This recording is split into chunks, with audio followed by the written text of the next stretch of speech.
You're listening to Beyond Wellness Radio, bringing you the cutting edge in health, nutrition, and sports performance. Stay up to date and listen anywhere, anytime on your computer, tablet, or smartphone by subscribing on iTunes. Catch your hosts, Dr. Justin Marchegiani and Barris Harvey, as they answer your burning health questions as well as interviews from world-renowned guest experts. For more Beyond Wellness Radio, go to beyondwellnessradio.com. Hey there, it's Dr. Justin Marchegiani, and welcome to another awesome episode of Beyond Wellness Radio. We now have full podcast transcriptions over at justinhealth.com. Head over to justinhealth.com, click on the podcast button, and you'll be able to access all shows forward and past. And while you're there, feel free and sign up for the thyroid and hormone video series. Some great information there for everyone. And while you're there, you can also sign up for the podcast newsletter, where you'll get access to these podcasts right in your inbox before anyone else. While you're there, you can also schedule a consult with myself if you want to dive into any other functional medicine or health issues. Again, stay tuned for the show. And if you're enjoying it, please feel free and share it. Sharing is caring. Think of one person that could benefit from this show and share it. And also, feel free and head over to beyondwellnessradio.com/iTunes and send us a review. We really appreciate it. Thanks, and enjoy the show. You're listening to Beyond Wellness Radio, bringing you the cutting edge in health, nutrition, and sports performance. Stay up to date and listen anywhere, anytime on your computer, tablet, or smartphone by subscribing on iTunes. Catch your hosts, Dr. Justin Marchegiani and Barris Harvey, as they answer your burning health questions as well as interviews from world-renowned guest experts. For more Beyond Wellness Radio, go to beyondwellnessradio.com. Hey there, it's Dr. Justin Marchegiani, and welcome to another awesome episode of Beyond Wellness Radio. We now have full podcast transcriptions over at justinhealth.com. Head over to justinhealth.com, click on the podcast button, and you'll be able to access all shows forward and past. And while you're there, feel free and sign up for the thyroid and hormone video series. Some great information there for everyone. And while you're there, you can also sign up for the podcast newsletter, where you'll get access to these podcasts right in your inbox before anyone else. While you're there, you can also schedule a consult with myself if you want to dive into any other functional medicine or health issues. Again, stay tuned for the show. And if you're enjoying it, please feel free and share it. Sharing is caring. Think of one person that could benefit from this show and share it. And also, feel free and head over to beyondwellnessradio.com/iTunes and send us a review. We really appreciate it. Thanks, and enjoy the show. Hey there, it's Dr. Justin Marchegiani with Beyond Wellness Radio, and I'm here today with Dr. Marc Bubbs. And Dr. Marc is actually the sports nutritionist for the Canadian national men's basketball team. He's the author of the book, The Paleo Project, and he's really an expert in the field of sports nutrition and functional medicine, and we're really happy to have Marc on the show here today. Hey, Marc, how you doing? I'm doing great. Thanks, Justin. How are you? I'm doing great. Doing really good. So can you tell us a little bit more about your background? I mean, you're a Canadian national men's basketball sports nutritionist. How did you get into that? How did that gig fall into your lap? Yeah, I mean, I grew up playing lots of sports, baseball, basketball, the works, and then towards the end of high school, got into some health problems, struggling, was sick, constantly sick, losing weight, all these types of things. And the traditional medicine route really didn't fix anything for me. And I was really struggling. And that's when a friend of ours said, well, why don't you go see this doctor down in Toronto? And it happened to be a naturopath. And at the time, this was kind of mid to late 90s, and some fixes, which were sort of paleo, although paleo at the time wasn't really a title, but, taking out the dairies for me, taking out the gluten, some of these things really got me back on track. And that's when it started to click a little bit, this idea of kind of finding out the root causes of things and trying to build up the body to help with either performance or just feeling better, looking better. Got it. So how did the opportunity to be the men's sports nutritionist coach come along for you? Yeah, so then practicing one of the clinics I was working at, our performance team lead, Sam Gibbs, was working there as well. And, with my background as a strength coach, with athletics, and also as a naturopath, kind of blended all the things in that he was looking for in terms of all the guys on this performance team are able to kind of dip their toes into other areas rather than just being, sort of practicing in a silo where the strength coach is just doing his thing and the physio is doing his thing and the sports nutrition lead is doing their thing. We've got quite a dynamic team. We actually presented over at the Boston Sports Medicine a performance conference a couple weekends back with our whole performance team. Oh, wow. So it's been a really fun road, that's for sure. That's great. Really cool. And most naturopaths, don't really, I should say, don't really get connected with the whole sports conditioning part. So did you already have that background before naturopathic school? How did you get that background? I did, yeah. Actually, after university, I took some time off and ended up in London, England, and got into the strength and conditioning side of things. Um, and it was amazing how it just dovetails so well with trying to get people to feel better and look better and improve their health. With just movement and exercise being the hallmark of better blood flow, better blood pressure, better lipid panels, mood, etc. I mean, there's sort of no better way. So it was amazing how that kind of fit in nicely. Um, and then on that performance side of things, just working more and more with athletes, and then eventually, connecting with Sam and the guys at Canada Basketball. Got it. And what kind of programs were you writing a lot of these athletes? Were they more like functional movement based, free weight, like powerlifting based, CrossFit style, like machine based? What were you doing with your movement patterns for your athletes?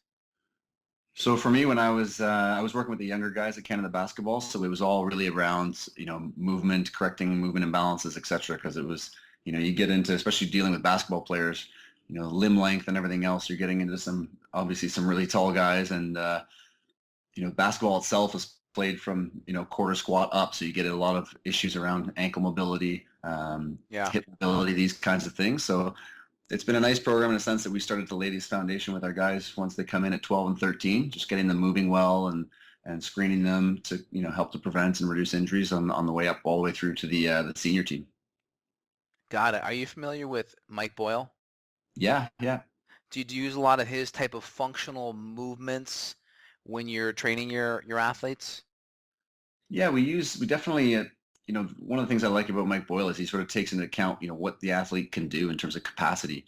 Sometimes we think, well, lifting from the floor is, the best in terms of range of motion, et cetera. So we want everyone to lift from the floor. But if you have certain athletes, depending on their sport, if they don't have the mobility to get into that position, and then we start loading them, I mean, that's unfortunately a bit of a recipe for disaster. So sort of figuring out what your athletes have and then working around that is a big one, especially with any kind of jumping sports, and basketball players are no exception there. Yeah, I noticed with basketball players too, the ankle mobility is a big one, and if the ankle joint isn't moving properly, that knee really gets shredded. Do you have that same perspective? Yeah, I mean, especially in terms of any kind of squat pattern. I mean, eventually it's all gonna, just a lot of flexion from the hip, um, and so depending on how you're gonna load them, I mean, it's we stay away from a lot of the heavier loaded stuff and the back squats and things like that just for that reason. They can't get into a good deep position with with their spine and a nice spine shin angle matching and things like that. So it's definitely one that we work around, but it all depends on the player. Do you like doing a lot of single leg squats or a lot of front squats as a replacement for that? I think the single leg works great because the guys can get into a position. You always struggle when you get a guy who's performing, whether it's a back squat or a front squat or Olympic lift, and they're feeling it more in their spine than they are on the legs. That's when you obviously know that things need to be shifted and altered, and that's where the single leg work can be tremendous. You can really load them up, keep that spine nice and tall, and that's where the guys definitely, especially the longer they get, tend to feel the best.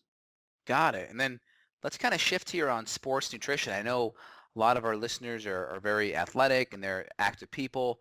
How are you dialing up their macronutrients? How are you adjusting their protein, fats, and carbs based on their, their play, their maybe they want to lose weight, performance? Like how are you dosing or adjusting their diet? Yeah, this is where we try to work with the guys in sort of a stepwise fashion. Yeah. We always assume that just because someone's elite level or even a professional level that they're getting all the right things and that Yeah. they need to their diet, but unfortunately that's not always the case. So with our guys, I mean, a lot of it's habit based as well. So you realize that as much as you can tell someone to eat something, it's really trying to change their habits. So because we only have these guys for 4 to 6 weeks out of the year. So my job and our job is to really help them develop these habits. So when they go back to their teams throughout the rest of the year, they can continue along those changes that they've made. So, the first step is even just in terms of protein intake. So getting the guys, we have a ratio there of, 1.5 to 2 grams per kilogram body weight, which would be Wow. around, 0.68 to 0.91 if you're going in pounds. Yeah. But we want to check in and make sure the guys are getting just to that minimum amount of protein. And then from there up towards the upper dose once we get into competitions. because most of the time the guys are falling short and they're at that low end. So this is one where, even on portion sizes of the plate, a general rough recommendation we use is palm sizes. And if you imagine guys 6'10", 6'11", and those are some big palms, right? So one of the biggest adjustments the guys have made is having two plates at mealtime. One plate literally just has the protein, the animal protein there, and then the other plate's got, your veggies and your complex carbs and things like that. But it's amazing how sometimes athletes are always looking for that exotic thing to help them over the top, when really we want to first look at those sort of big rocks, the main pieces that tend to be a little bit sometimes lacking. Oh, that's great. And regarding the whole paleo template, I don't like diet, I like template, because paleo, there's so many different elements you may, add in or add out, especially if you have autoimmune patients. Are you cutting all grains out with these patients or these athletes? I think you nailed it right on the head. I mean, I'm definitely in the same vein of not being so rigid as having a strict definition. So we use it as a foundation, and then we build it in from there in terms of what individual players need. I mean, dairy consumption is one that's in particular in terms of, if someone can digest it and break down dairy efficiently, it's the gold standard in terms of protein consumption. But the X factor then becomes, if guys can't break it down well, you can obviously see the overt gas, bloating, discomfort that some get, but sometimes it's a lot more subclinical than that in terms of various fatigues, dark circles under the eyes, joint pains, things like that you've got to sort of tease out. So that's definitely one we have our eye on in terms of finding out which guys can cope with what types of protein. And then on the grain side, for me, all the gluten-free grains are definitely, if we're trying to get that carbohydrate load up, the brown rices, even the white rices, if their digestion is good, quinoas, all the root vegetables, those types of things are definitely fair game, because especially international competitions, we're playing 8 or 9 games in 11 or 12 days. It becomes really that recovery piece is just massive when you get into tournament competition. Do you find that some of these guys do better coming off of like the cross-reactive gluten grains? Because there's some evidence showing that some of those grains, they still have these prolamine contents that could mimic gluten in the system. Do you try going with safer starches like maybe squashes or sweet potatoes, yams, plantains, tubers, like that? Absolutely. We always have one of those options available for whenever we're on the road or with, in these buffet style settings, in terms of as much as we can control at various, training camp and hotels, and when traveling, we always try to have the 2 different carb options, and one of them being those types that are going to be non-reactive and gluten-free, like the root vegetables, squashes, etc. Got it. And are your guys able to handle things like grass-fed butter okay, even if they're dairy sensitive, or is grass-fed butter still like a no-no for some of your guys? That's one where even in Toronto here, it's trickier to get your hands on. It's, my wife's from the UK, and in England and Ireland, every grass-fed butter is every stick of butter, right? Yeah. So we definitely, that's on our radar in a sense of, those saturated fats are so key in terms of an athlete's capacity to recover and that hormonal balance that, the stress hormones that get elevated from intense training, it's a great way to help offset that. Right. But we definitely have our eye on the fact that, okay, well, if certain players are going to be more reactive to the casein, then this could cause, again, more problems than it's worth. But I would say more of our players would struggle with dairy than the butter, so we're okay in that sense. But we definitely have our eye on making sure we're individualizing the program for each guy so they know what works for them. Got it. And just for everyone listening at home, when we're dealing with dairy, there's 2 major proteins in dairy. There's casein and whey, and then we have butterfat, and then we typically have lactose, or the sugar component. And I'm just curious, Mark, do your guys who are sensitive to dairy, are they able to handle whey protein okay? Or is even that a no-no sometimes? That's sort of the pecking order we go down. I mean, if somebody can't handle dairy, which is going to be, sort of 80% casein, 20% whey, you move over to to a whey isolate, which is typically less than 1% lactose. So we can then see how some of the guys react. Some of the guys react well, and some of them still are a little bit reactive to the whey. So that's when we then shift over to a vegetarian-based protein, and we augment that with some BCAAs to kind of bridge that gap between a whey and a vegetarian protein. Got it. And will you typically choose like a pea protein? Yeah, we'll mix it up. Rice protein, rice and pea blends. Palatability is obviously a big issue when you get into those types of proteins. So we do our best on that side of things. But finding what the guys will tolerate. And then, but again, just going down that sort of spectrum of whatever form works best for them, making sure that they're not taking in anything that is going to lead to those types of digestive or immune reactions. Got it. Have you tried beef protein at all yet? We've tried it. We haven't tried it per se with the team, but it's definitely on the radar. We've with a few individual guys. So that's one that we're dipping our toe to see how the compliance is and things like that with taste. But yeah, That's good. Now I work with a lot of professional athletes in the past, and you see some guys that are just really good based on just raw talent alone, and maybe their diet stinks. And then you get these guys down the road, they just break down faster when the building blocks and the raw material aren't coming in there. So I guess the perspective I kind of want to come at you from is how important is a diet for performance? And if you're already like great, will that diet make you perform even better? And then how important is the diet connected with injury? So I guess performance and then the injury part of it. Yeah, I mean, definitely with basketball, it's a sport where you can get away with just being a pure raw talent in a sense. Obviously up here in Canada, ice hockey is a major sport, and most of the guys are lifting in ice hockey, and similarly in football down in the States. It's a lifting culture, right? Whereas in basketball, you can get away with just being naturally quick and fast, and so that nutrition piece for a lot of the guys, comes second, I would say. I think it's amazing even in the last 15 or 20 years how guys are a lot more up to scratch than perhaps someone of my generation would have been at their age. But that's definitely one where we're trying to always just implement these habits from year to year, because you're right in a sense of, Steve Nash is our GM at Canada Basketball, Oh, wow. two-time MVP, and he really sets the tone in the sense of, he'll tell you first off that playing until he's 40 years old, there's no way he would have done that had he not been following such a strict regime in terms of how he was fueling himself and the nutrition in that aspect. So it's been great in a sense of having somebody like that at the top of the chain, because the rest of the guys really see that, and they think to themselves, it's easier to emulate and to look at someone like that and say, well, if I start to fuel myself similarly, then I can play till I'm mid-30s, 40s, that type of thing. So I definitely agree in terms of getting those raw materials in through the nutrition really is going to help in terms of keeping joints strong and reducing injury rates for sure. Yeah, and I know Steve Nash, what I remember, he was paleo, wasn't he? Relatively speaking? Relatively speaking, yeah. I mean, I think it was still that sort of real food base in terms of like lots of lean meats, all the healthy fats, tons of vegetables, and then just a mix of various, the gluten-free grains, etc. So he eats really clean. He's definitely a stand-up guy in a sense of he's there from day one helping the guys hands-on, and it really sets the tone even through the rest of our performance team and the young guys coming up, because if someone like Steve's working that hard, then everybody else has got to follow suit, right? Yeah, and I know Steve was quoted a couple of times regarding sleep. I think he was quoted something like 12 hours a night sleep was the difference between getting, having a 20-point game or a 30-point game or something around that note. He was really emphasizing sleep. What's your take on that?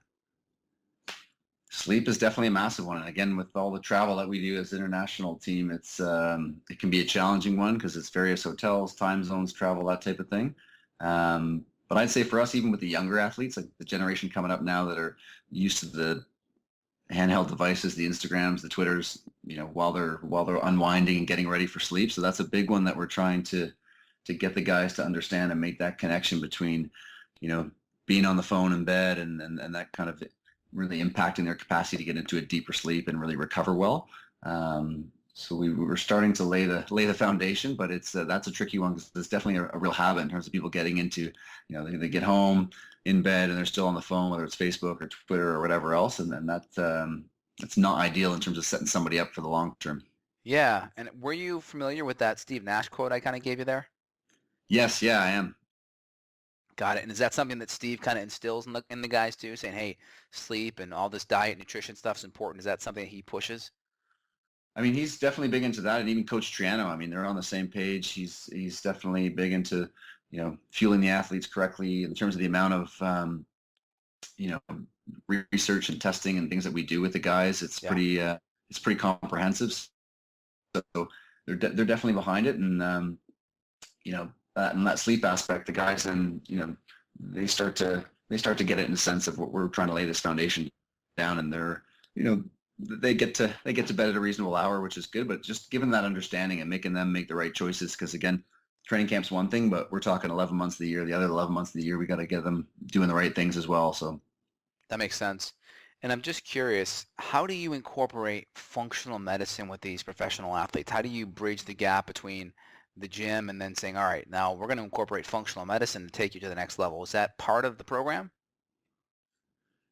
yeah, I mean, with performance director Sam Gibbs, that's where we instituted a lot of functional testing at the start of last year's training camp. And I'm actually, ironically, I'll be in Austin in a couple of days presenting a poster presentation there at the International Society of Sports Nutritionists, all Oh, about great. vitamin D and athletic performance. And we were really surprised to see in July, in the middle of July before training camp, our guys coming out in the very low end of the vitamin D scale. And of course, with a lot of the new research showing that that 40 nanograms per mil or up here 100 nanomoles per liter is really a target for athletic performance. And our guys were falling definitely short of that. So just bringing in some strategies to help the guys deal with that. And of course, that underlying inflammation, which can be one of the root causes there that's driving down the D levels as well as even the iron levels. Got it. And I'm just curious with these guys, you're doing the vitamin D testing. Are you doing any adrenal testing at all with them? Yeah, we do. Well, we use the Omega Wave as one of our Uh-huh. measures. Every morning in camp, the guys are getting assessed with the Omega Wave device, as well as we do a full hormonal panel with the guys. So we're sort of layering in the information that we're finding from the Omega Wave around the recovery piece, along with our blood labs and the hormonal assessments, as well as just how the guys are feeling, to kind of interlay all of those areas to give us some information. And that's what we were, presenting on in Boston, and sort of early findings now. And we're going to see with this camp coming up how all that sort of shakes out. That's cool. And can you talk about the Omega Wave for our listeners here? What is that? So the Omega Wave is a device that actually measures various brain waves, and the Omega Wave being sort of the key one there, and just gives you a measure of your overall rest and recovery. So if you want to think of it as resiliency, trying to build up that resiliency piece or someone's capacity to recover, so that we can assess how hard we're pushing our athletes and when it's best to have, harder practices or training, and when it's best to say, okay, well, maybe we should back off a little bit. So that's sort of it in a nutshell, but it does get quite in depth in terms of the amount of information that's collected.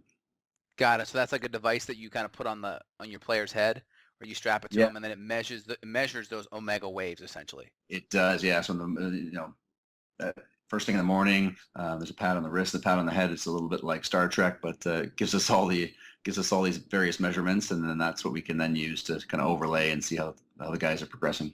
That's cool. And is that a device that like the everyday person could use? I think at the moment it's only available for sort of facilities and things like that in terms of just the cost structure. But I'm sure in the not too distant future that'll be something that will be available for the day-to-day use. Got it. And what does something like that run? I couldn't tell you offhand, but it's definitely not inexpensive. So it's at this point I think it's only clinics and teams and things like that that are using it. Yeah, so I think definitely an investment. Yeah, it doesn't look too big on the website here at omegawave.com, but it seems like it's Bluetooth and it connects to the smartphone and the iPad. So maybe someday soon that'll come down to the everyday person. And Yeah, they may already have a device there if you're seeing that one there, but the one that we use I don't think is that. Yeah, it's perhaps a level up from that one. okay, that makes sense. So we'll put some information for that in the show notes here for everyone that wants to get some more info on that. Very cool. Yes, and they're great people over at Omega Wave as well. So I mean, any questions people have, I'm sure they would be happy to answer. That's great. And can you talk more about some of like the hormone testing? I mean, you don't have to give specifics, but when you're testing a lot of these athletes, are you doing like a blood panel or a salivary panel or both for their hormones and adrenals? Yeah, so we're using blood as well as urinary panels now. Yeah. And the biggest thing, for the person who's listening at home really is that we're just trying to get this assessment of how the guys are recovering overall. Training is a stressor, especially when you get into training camp style training, when you're doing 2-a-days. We want to gauge how much we can sort of push these guys. And when you're dealing with these elite professional athletes, which you would know as well, Justin, is that, they have time to rest and recover and take naps during the day. So Yeah. these measurements is key. But for the average person, I mean, if you're going out and also working all day, you fall into a bit of a different, into a different realm where for those elite athletes, we're kind of trying to almost find out how much we have to hold them back, because naturally they will really push themselves to the nth degree, so to speak, whereas the average person is almost on that under recovery side. I mean, we're less worried about actually the intensity of the training and more just about getting them enough recovery so that they can train well again the next time, just because that job and the family and everything else is obviously taking up a big chunk of their day as well as the training, right? Yeah, that makes sense. And I'm just curious, you don't have to give specifics, but what percent of these professional basketball players coming in to you with adrenal fatigue?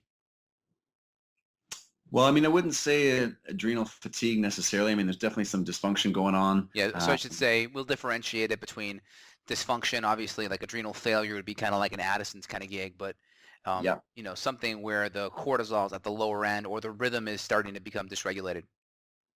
Yeah, and it's one of those things where you got to try to mediate in a sense where, um, especially as now that testing's become more and more popular, people when they run panels, let's say they're in an intense training phase and they run a panel and they see that their testosterone or free T is kind of on the lower end of the range, and they might say, they might get worried about that. But you have to always take things into a context and saying, well, if you're in an intense training phase, we would actually, it would be normal for us to see some suppression in that sense because we want to be pushing the athlete enough to get that effect, right? If we saw completely perfect levels of even free T during an intense training session, we say, okay, we got to go back and figure out if we're actually training them well enough because we're not pushing these guys hard enough.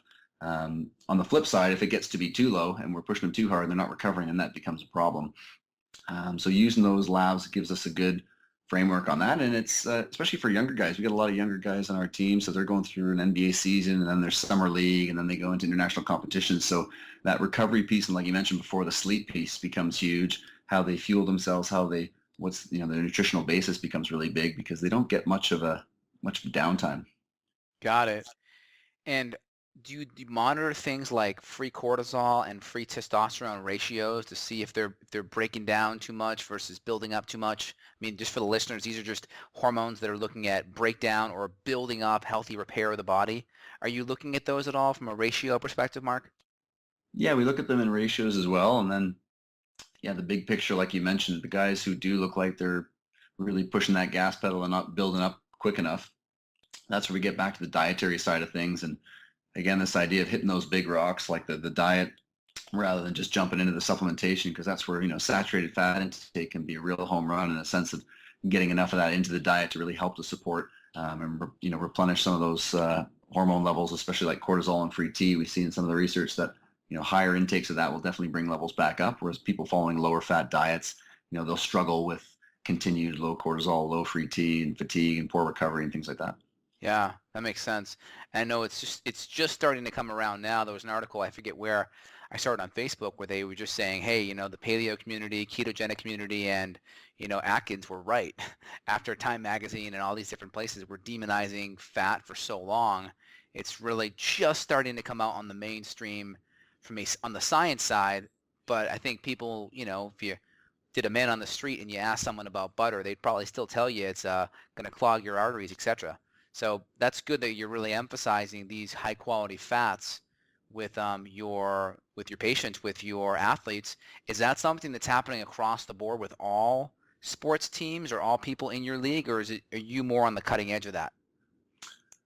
I mean, I can't really say exactly what all the other teams are doing, but we're definitely trying to keep the guys. I know that's, like you mentioned, it's such a myth that's been around for so long that, whether it's an athlete cutting back on those saturated fats or even the regular folk that are doing it, I mean, it's pretty compelling now. A study just came out in Plus One there in the last fall in November, and they took, overweight populations who had higher blood pressure, et cetera, and they really ramped up the saturated fat intake.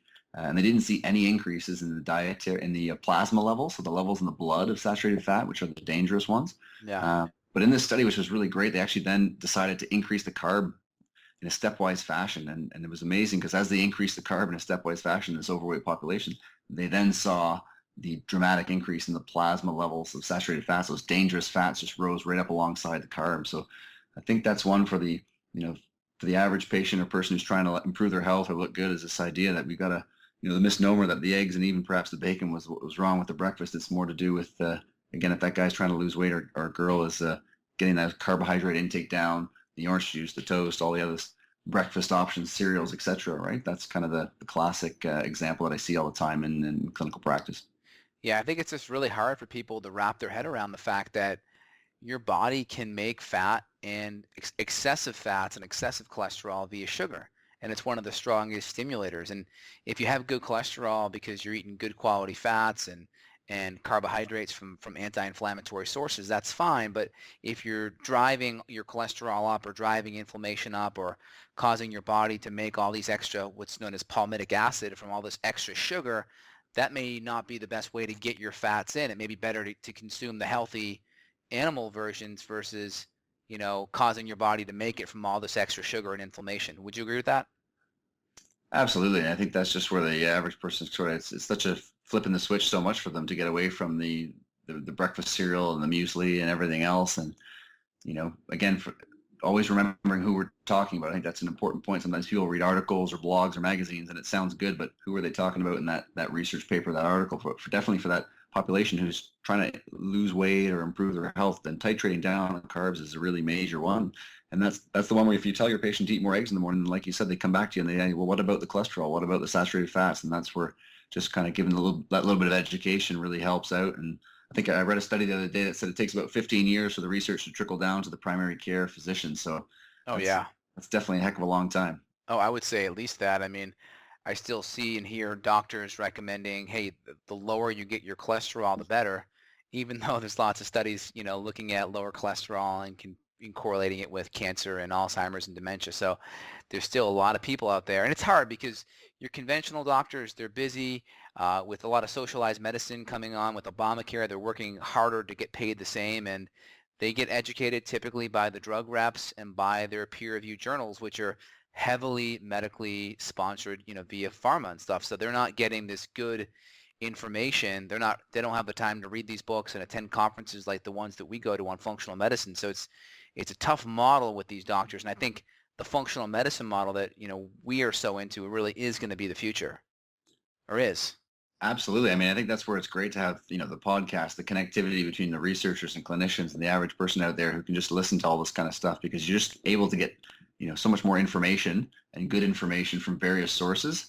And I think that really inspires a lot of people and helps people make better decisions. And of course, finding a community where you can actually trust the people that you're listening to is big as well. Because I know with so much information out there, people can definitely get overwhelmed and definitely read one thing and then the opposite on a different web page. So I think just contributing to that community of docs and therapists and trainers who are all, like-minded in a sense, but provide, a lot of different resources so that people can read a lot from different practitioners and then make a decision for themselves. That's great. And you talked about protein recommendations, just vaguely between 0.5 to 1 gram of protein per pound of body weight. Can you talk about kind of the carb recommendations? Do any of your guys go lower carb, or are you keeping their carbs up because of their activity levels and their metabolism and how much work they're doing? Can you give me a reference of those ranges carb-wise? Yeah, I mean, for the protein, it would be, if you were talking pounds, it'd be 0.68 to 0.91, or in literatures and kilograms, they're 1.5 to 2 grams per kilogram. And once we get over that top end of the threshold, I mean, we don't see any performance enhancements or whatnot in terms of the literature. So that's where we sort of top out at. With the carb consumption, that becomes very individual. I mean, we have some athletes that require a tremendous amount of carbohydrates to maintain their lean mass.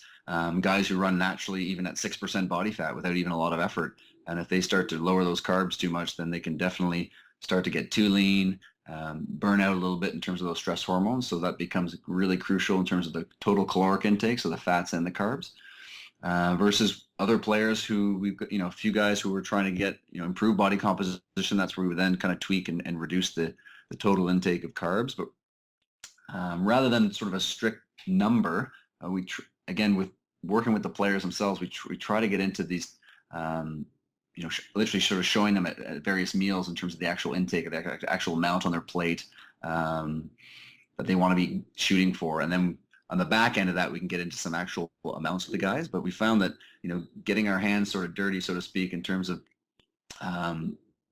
showing them what's on their plate and giving them some options in that sense, that really hits home in terms of them developing the habit they need so that for the rest of the season, they go off and eat in a similar way. Got it. And what would cause you to want to drop the carbs on some of these guys? Let's say if you look at Shaquille O'Neal, older, when he was later on in his career, you could see he definitely started gaining some weight and he was losing some steps. Would you, if you had a player that you saw gaining weight over the years, would you really look deeper at the carbs and try to modulate that? Yeah, I mean, we definitely want to make sure once you've got the proteins and the fats kind of in order, that's when we check in and see. And like a lot of athletes, when they're competing, you get used to having a lot of sugars or sugary drinks Yeah. when they're playing. They can get a lot of cravings afterwards, and that's where even for the average exerciser or athlete out there, when you start to get those strong sugar cravings in the evenings, or you feel like you're walking home and all of a sudden you pound back a few chocolate bars or a licorice bag or something like that. I mean, this is when the stress hormones are really elevated. Your body's kind of craving these sugars. It's trying to replenish glycogen and et cetera. Yeah. So doing our best to mitigate those types of things in terms of the simple sugars is one. Yeah. Because a lot of times, guys won't tell you so much about the little snack they had or the other sweet foods or things that are creeping their way into their diet. And then the next piece, once we can lower that down a little bit, is to get into the amount of carbs they're taking in at the meal. So, and whether it's the desserts and things like that, we've kind of shrunk the dessert bar in training camp and expanded the fruit section and the salad bars and everything else. So just changing the environment that they're in to kind of highlight the foods that we're trying to get in them. Yeah. So looking at it from a carb range perspective, I know it's very individualized, but can you just give us a general range? Would you say between 150 and 200, 100 and 200, kind of where are you at with that? Yeah, I mean, it'll depend greatly per player. I mean, we can definitely have some guys running more in the 300 to 400 range, and some Okay. guys all the way up to 700 in terms of the grams of carbohydrates. And really, we just base it off in terms of how well they're recovering, their current body composition in terms of lean mass, how well they're recovering, how well they feel, how well they're performing.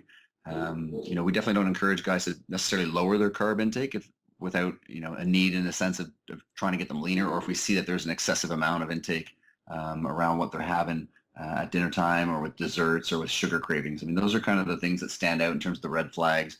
And again, for the average listener, things like, fruit consumption. If you're always, every time you have a snack, if you're always snacking on fruit, then that's that similar thing in terms of that sweet and that sugar craving. With the average client, trying to replace that with some veggie snacks is a big one. And for our guys, even just having bigger amounts during the meal so they're not snacking so much even through the day. Yeah, that's a big one. Every time you're snacking, you're pumping out a little bit of insulin, and that's going to prevent you from really burning your fat for fuel. Yeah, and you see that a lot with if the average person trying to lose some weight and they've read an article about eating 5 or 6 meals a day, and while it can be tremendous, it's if you're not picking the right foods, those studies are done on sort of pure protein sources. So if you're choosing the too many nuts or fruit or granola bars or protein bars, you can definitely, like you said, just get this chronically elevated insulin throughout the whole day, and you don't get a chance to actually burn any body fat for fuel. Yeah, I think you said it right. Try to choose, a fuel mixture that keeps you full or satiated for about 5 hours. That's a pretty good range, because then you're actually going to be relying on fat, and you'll be more keto adapted, burning more fat for fuel. And I think that's where people get surprised, because time and time again in the morning, I'll tell someone to eat some eggs. It might be, for women at least 2 or 3, for men at least 3, maybe 4, and then some avocado or something, and they think to themselves, well, that's a lot less than even the bowl of cereal or the oats that I had. But when they get that protein and fat intake up, they realize that the cravings there that come mid-morning all of a sudden are dramatically reduced or are gone altogether. They can make it through right to lunch. So I think getting that macro balance for a lot of people, from that traditional high carb breakfast and lower protein and fat, kind of reversing that and getting those proteins and fats up and titrating down the carbs a little bit definitely works well for a lot of people. Yeah, that makes a lot of sense. And when you're dealing with these players, are you finding that even with the higher carbs, because they're so active, do you ever test ketones with these guys and see if they're in nutritional ketosis? We perform urinalysis on all our guys, so we can Yeah. see where they're at. I mean, for our guys, we wouldn't want any of our guys to necessarily be in that nutritional ketosis. I mean, there's a lot of interesting, compelling stuff around with endurance training, et cetera, on that side of things. But for us, it would just be treading the line a little bit too fine on that recovery piece and under recovery and inducing those stress hormones. So, none of our guys would necessarily fall into that category. Yeah, I've listened to some people speak. I know Dr. Stephen Finney over at UVM, he's talked about some of these athletes that he's worked with and some of the biking trials he's done. They've actually performed better on ketones. And I know I interviewed Ben Greenfield last year on the podcast, and he talked about doing his triathlons and being, 200, 300 grams of carbs and still, spitting out ketones on the ketone meter. So it's interesting that you can still be very relatively higher carb, but you're still spitting out ketones depending on, your activity level, it seems like. For sure, yeah. And I mean, I know the faster study will soon be out, and that's one that, in terms of the capacity to burn fat in these keto adapted and low carb and high fat athletes, endurance ultra marathoners is pretty remarkable in terms of what they're finding. So it's a pretty cool area. I'd definitely say for us, we're just kind of sitting back and waiting and watching to see if there's some compelling areas for our players. But for now, even just getting those fundamentals in is such a big component that the bells and whistles we sort of wait a little longer for. Yeah, and I definitely noticed just, in practice that these basketball players, obviously they're more ectomorphs metabolically. And for anyone listening, these are people that are just leaner, taller, very, very fast metabolism. It's very hard to gain weight. That these guys just, they eat up carbs, and it doesn't, carbohydrates don't really affect them too much from that perspective. And they actually may do better with a little bit more carbs in. So obviously, if we're dealing with that ectomorphic metabolic type, it sounds like you rather err in making sure they have enough carbs and not go too low just because of that body type. Yeah, like exactly what you said there. I mean, we test guys coming off their off season where they had 4 or 6 weeks maybe and kind of eating what they want, and they come back in at 6% body fat. So I mean, Right. you're dealing with a very lean population. So they're typically on that side of treading a little bit too fine on that side, but definitely have a few players where body composition is an issue. So that's where that exploring and around that lowering the carb, perhaps not low carb, but just lowering their carb intake becomes a key component. And what do you work on with these guys for like a post-workout meal? Is there a focus with the post-workout being maybe more carbs post-workout or more protein post-workout or a shake of some sort pre and post? How do you dial in that post-workout meal? That's after the workout. Yeah, so after at training camp, the guys will have 2 practices a day, and after that morning practice, then they'll have some liquid nutrition, so protein and carbs afterwards, and then they'll go back and they'll be eating. After they get therapy, etc., they'll be eating lunch. So definitely getting a liquid nutrition, which again, you're going to get that absorption in sort of 30 to 45 minutes right up into the bloodstream and into the muscles. So we're looking for that first wave, and then as the food comes in, there'll be sort of a second, more delayed wave of recovery. So trying to maximize the amount of nutrients that are getting into the system there. Mm-hmm. And what's your take on Gatorade? Well, I mean, Sports I would drinks. say it's the most, we're looking for glucose sources as we can. Glucose is the sugar that all the cells, the main fuel of the cells. And so when we get drinks that are sucrose based that have to be split up between the glucose and the fructose, it can lead to a few challenges in terms of, cramping and overconsumption, especially if you're in hot places and the guys are sort of thirsty. So we use a different formula with Canada Basketball that's amino acid based and then electrolyte based. Got it. Yeah. And is it more glucose and less fructose? Yeah, it'd be more glucose, but it's still very low even on the glucose side of things. But yeah, so the guys will be dipping into some of the sports drinks, but more minimally than perhaps in years past when we were kind of an over-reliance on some of those sugars. Yeah. And I remember at a sports conference I went to a few years back with Paul Chek, he was lecturing on one of the athletes that he was treating. I think he played for the New York Giants football, but he was talking about how the sports teams they're sponsored by all these different, typical junk food companies that all around the locker room and all these different places was, Doritos and sodas and all of this crap food.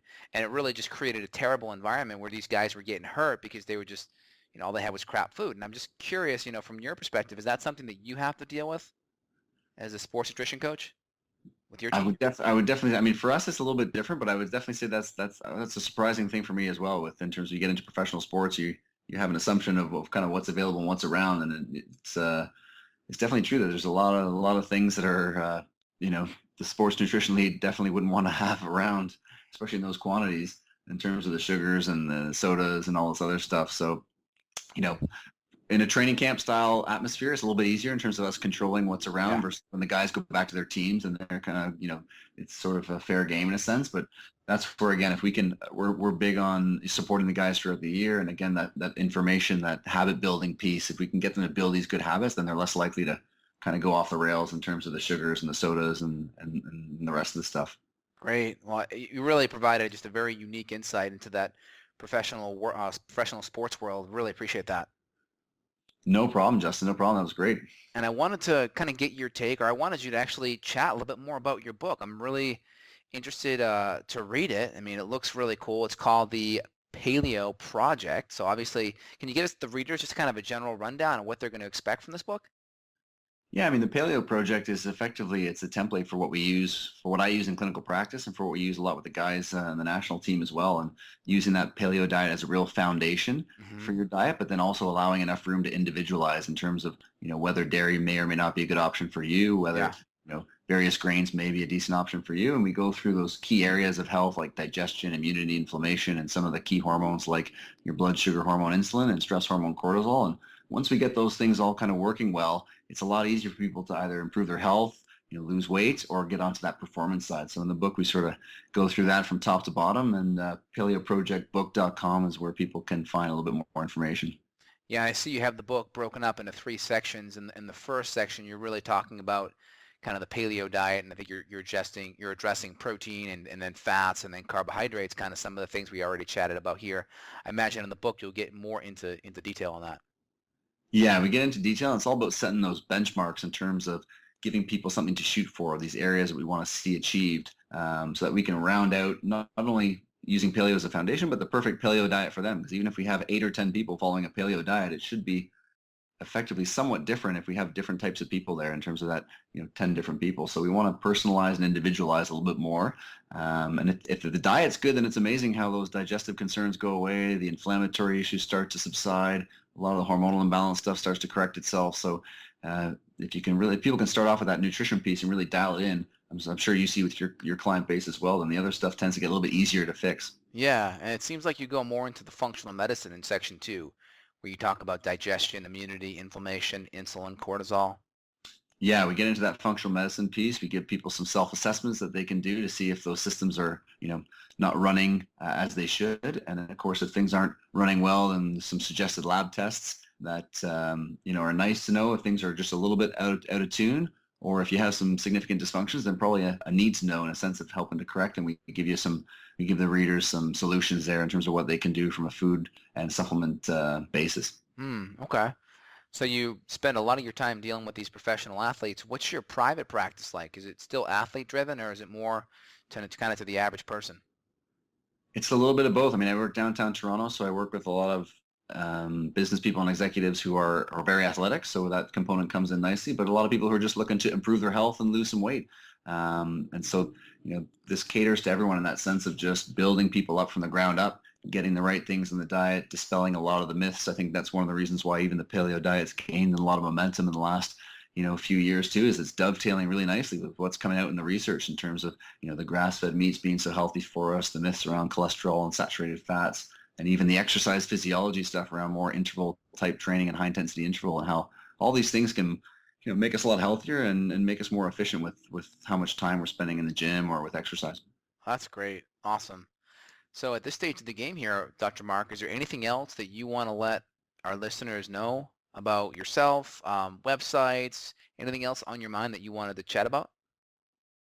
Yeah, if they want to reach out, any questions, you can get me on at Dr. Bubbs on Twitter, as well as the website is drbubbs.com, drbubbs.com. Nice. And there's a sauerkraut out there called Bubbies. Are you involved in that at all? I am not involved in that at all. I feel like I should be getting some residuals, but I do enjoy some good Bubbies every once in a while. Yeah, I mean, I think you need to talk to them about getting a royalty on those. I think so, definitely. And they have great pickles too. They have a great whole line, yeah, definitely. Very cool. All right, Dr. Marc, I wanted to leave you here. My last 2 questions I ask every guest. If you were stuck on a desert island, what supplement or herb would you bring? If I was stuck on a desert island, what supplement or herb would I bring? I think I would bring... Got a question for Dr. J? Go to beyondwellnessradio.com/question. Then tune in to hear the answer. Also, if you like the show, review us on iTunes. For more Beyond Wellness Radio, go to beyondwellnessradio.com.